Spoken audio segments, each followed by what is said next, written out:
Next हम देखते हैं कंटीन्यूअस चार्ज डिस्ट्रीब्यूशन।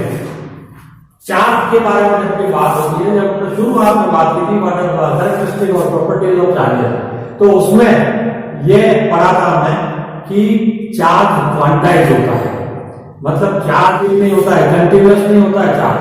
चार्ज हमेशा क्वांटाइज है, मतलब चार्ज जो है वो E के मल्टीपल में होता है, Ne होता है चार्ज, Ne ये हमने पढ़ा था। लेकिन ये है माइक्रोस्कोपिक लेवल की बात। जब हम वो छोटे स्तर पर माइक्रोस्कोपिक लेवल पर बात कर रहे हैं तब हम क्वांटाइजेशन को लेंगे, लेकिन जब बड़े लेवल पर मैक्रोस्कोपिक लेवल पर बात कर रहे हैं, पूरा एक तार ले लिया हमने, तो उस तार में हम यूं मान सकते हैं कि उसमें बहुत सारे इलेक्ट्रॉन्स हैं, और वो इलेक्ट्रॉन्स जो है वैसे तो इलेक्ट्रॉन्स डिस्क्रीट होते हैं, ये क्वांटाइज होते हैं, ठीक है, कंटीन्यूअस नहीं होते हैं, डिस्क्रीट होते हैं। लेकिन यहाँ पर ये जो इलेक्ट्रॉन्स है, ये जो चार्ज है, उसको उसके अंदर उस तार के अंदर हम कंटीन्यूअस चार्ज मान सकते हैं।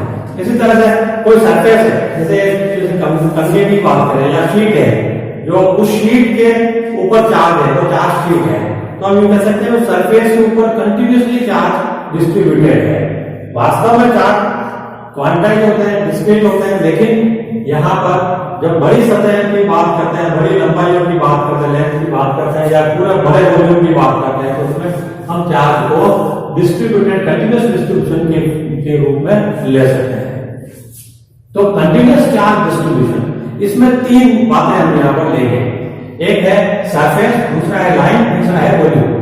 सरफेस चार्ज डिस्ट्रीब्यूशन, तो जब सरफेस चार्ज डिस्ट्रीब्यूशन होता है, जैसे कि हम ये मान लें कि हमारे पास में ये शीट है, कागज की शीट है या मेटल शीट है, उसके ऊपर चार्ज डिस्ट्रीब्यूटेड है पूरी शीट में, तो इस पोजीशन में ये जो चार्ज है वो सरफेस चार्ज डिस्ट्रीब्यूशन कहलाता है।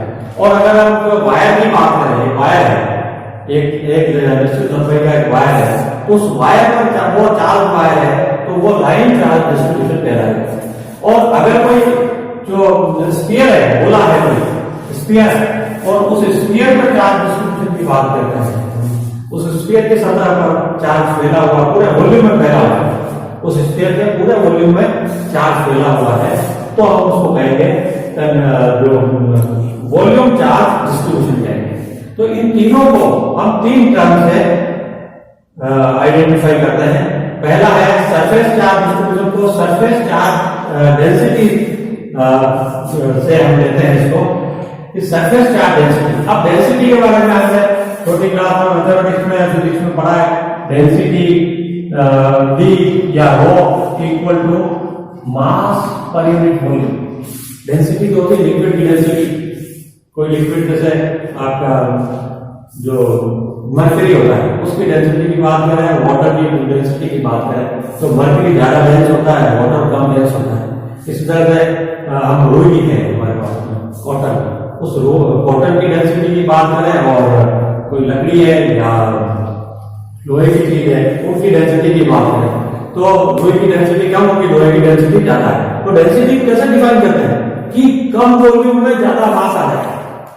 मास पर यूनिट वॉल्यूम को डेंसिटी में डिफाइन किया जाता है। ये आपकी जो डेंसिटी है मटेरियल डेंसिटी है। लेकिन चार्ज डेंसिटी का मतलब क्या होता है? तो चार्ज डेंसिटी की चार्ज की डिस्ट्रीब्यूशन जो है ना वो तीन तरह का, सरफेस, लाइन और वॉल्यूम, तीन तरह का डिस्ट्रीब्यूशन है।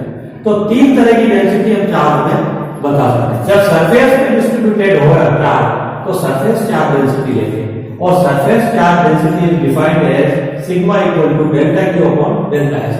मतलब पर यूनिट एरिया में, सरफेस में, पर यूनिट सरफेस में कितना चार्ज है वो है surface charge density, delta Q upon delta S. Delta Q और डेल्टा एस का जो रेशियो होता है वो सरफेस चार्ज डेंसिटी होगा। और डेल्टा क्यू की यूनिट क्या है? कूलम, और सरफेस एरिया की यूनिट है मीटर स्क्वायर, इसकी यूनिट हो जाएगी coulomb per metre square.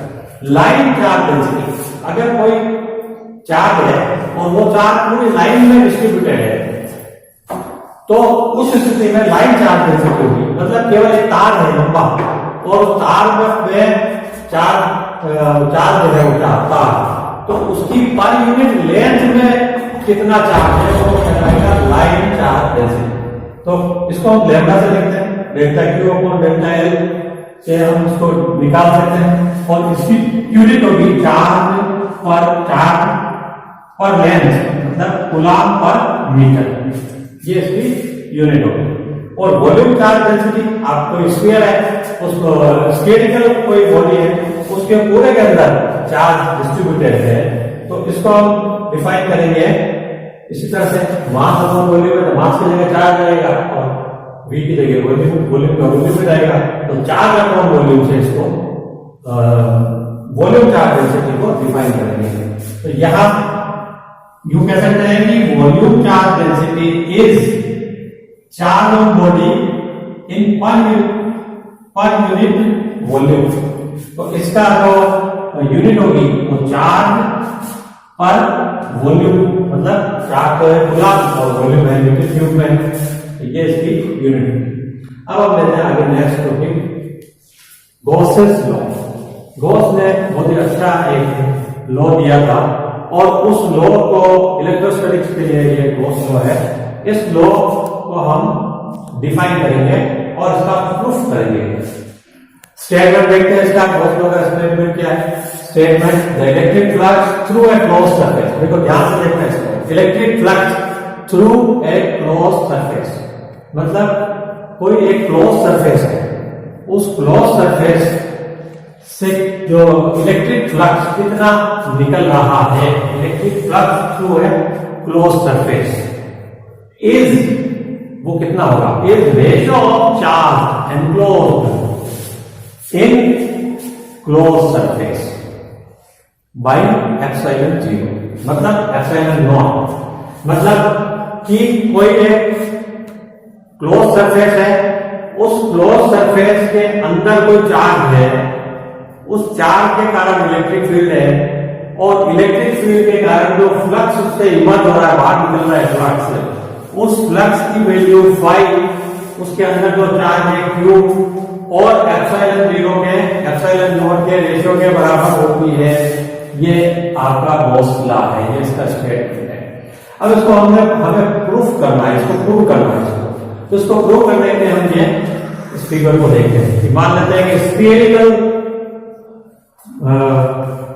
Object है, एक स्फीयर है, इस स्फीयर के सेंटर में क्यू चार्ज रखा हुआ है, स्फीयर के एरिया जो है स्मॉल आर, तो इस स्फीयर के किसी एक पॉइंट पर, किसी भी जगह पर एक स्मॉल सरफेस डेल्टा एस लेते हैं, एक स्मॉल सरफेस डेल्टा एस लेते हैं, तो उस डेल्टा एस से कितना फ्लक्स निकल रहा है पहले वो निकालेंगे, वो लिखेंगे और उसके बाद में ई की वैल्यू उसमें रखेंगे और आगे हम इसको प्रूफ करेंगे। तो डेल्टा एस, ये डेल्टा एस है। अब सरफेस की जब भी हम बात करते हैं तो सरफेस की डायरेक्शन क्या लेते हैं, ये आप अच्छी तरह से देख लो कि कोई भी जब हम सरफेस लेते हैं तो सरफेस की डायरेक्शन उस सरफेस के नॉर्मल परपेंडिकुलर डायरेक्शन में लेते हैं। ये सरफेस है हमारे पास में, तो इसकी जो डायरेक्शन है सरफेस एरिया की, वो इसके परपेंडिकुलर लेंगे। तो यहाँ ये सरफेस है स्फीयर में, तो इसकी सरफेस की जो डायरेक्शन है ds वेक्टर की, वो इसके परपेंडिकुलर डायरेक्शन में है। और इलेक्ट्रिक फील्ड इसकी q से दूर होता हुआ इस तरह होगा, प्लस q चार्ज है इससे दूर इलेक्ट्रिक फील्ड ये होगा, ये भी रेडियल डायरेक्शन होगा, r की डायरेक्शन में भी ये होगा। तो यूं देखें कि इलेक्ट्रिक फील्ड और एरिया ये दोनों एक दूसरे की ही डायरेक्शन में हो गए, मतलब पैरेलल हो गए। तो इसका मतलब इन दोनों के बीच जो एंगल है ना, वो एंगल कितना है, थीटा 0 डिग्री है। अब हम लेते हैं फ्लक्स को कैसे डिफाइन करते हैं।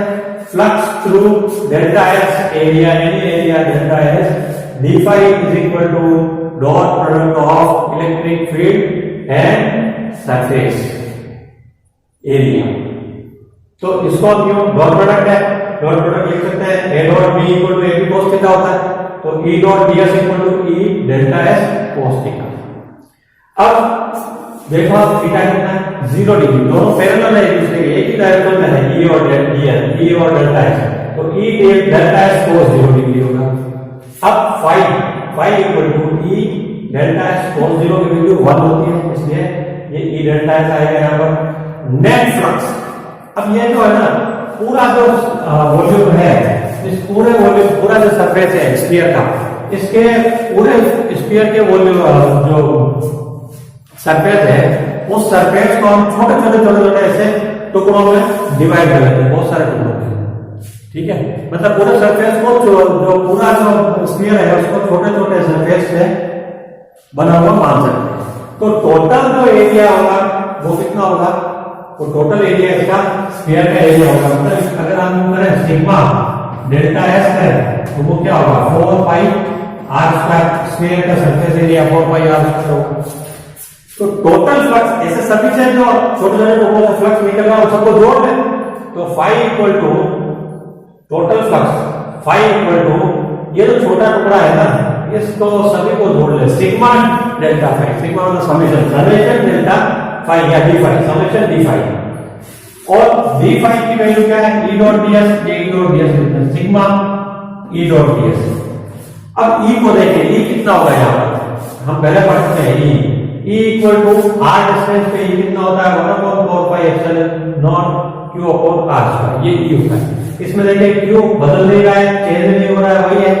और इस पूरे सरफेस पर कहीं पे भी आप चले जाओ डिस्टेंस कितनी है, स्मॉल आर है डिस्टेंस, स्मॉल आर ये डिस्टेंस रहेगी, एक ही डिस्टेंस है, स्मॉल आर डिस्टेंस आप में है, ये भी चेंज नहीं हो रही है, एप्सिलॉन नॉट कांस्टेंट है, 4 पाई कांस्टेंट है, मतलब ये पूरा कांस्टेंट होगा पूरे सरफेस एरिया पर। ई की वैल्यू पूरे स्फीयर के सरफेस पर कांस्टेंट होगी, चेंज नहीं होगी। तो इसका मतलब सभी के साथ में ई की वैल्यू वही है, ई को हम बाहर लिख सकते हैं, E sigma delta S. Delta S की वैल्यू, सिग्मा डेल्टा एस की वैल्यू कितनी है 4 pi R square, total area of sphere 4 pi R square, ये 4 पाई आर स्क्वायर लिख दिया। अब ई की वैल्यू पुट कर दी 1/4 पाई एप्सिलॉन आर स्क्वायर, ये लिख दी। 4 पाई से 4 pi cancel, small R square से आर स्क्वायर कैंसिल, ये कैंसिल हो गया, बचा के हमारे पास q ऊपर बचा है, एप्सिलॉन नॉट नीचे बचा, तो phi equal to q upon epsilon nought, hence prove Gauss's law. मतलब कि हमने इस तरह से गॉसेस लॉ को प्रूव कर दिया। Thank you. आज की क्लास में बस नहीं, अब आगे कल हम गॉस लॉ के एप्लीकेशन